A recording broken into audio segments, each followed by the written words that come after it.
White, the Evil Queen, Rumplestiltskin, and the Little Prince Charming? That's right, this is Maxine Chotland-Hari for Jetset Extra, and we're at PaleyFest in Beverly Hills, California.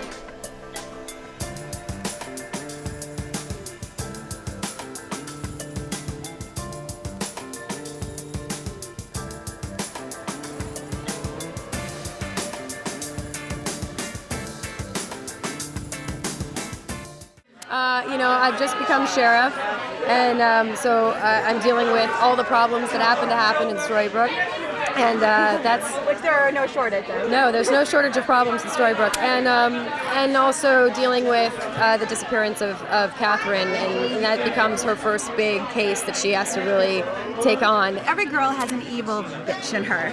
What advice would you give from a supreme evil queen? What would you tell them? That's great. I would say follow those impulses, but don't really hurt anyone. Let it out in fashion. Let it out in fashion. Hair, makeup, exaggerate the eyes.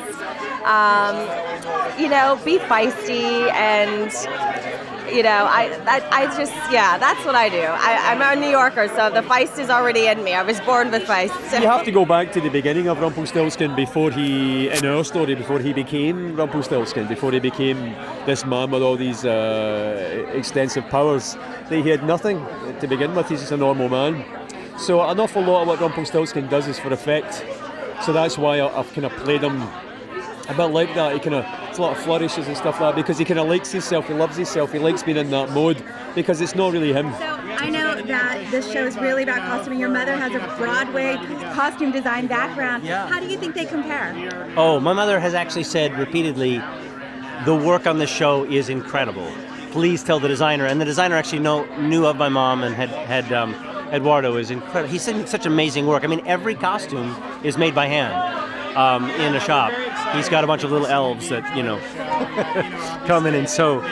Oh my gosh, I think the magical thing about our version of Snow White is that she never does try to catch a Prince Charming. She just owns herself in all ways. She owns her flaws. She is herself to a really saturated extent. It just happens to be that the right person comes along and loves her for that independence. Oh, we've got lots of things coming up. We're going to start exploring the world of Red Riding Hood. We're gonna enter into Wonderland. We've got the Evil Queen's mother coming in. We're gonna find out why Snow White, upset the Evil Queen so much, and we're gonna, of course, always go back to that Snow White and Prince Charming story, and hopefully David and Mary Margaret can find each other somehow and stay together. But yeah, we got lots coming up.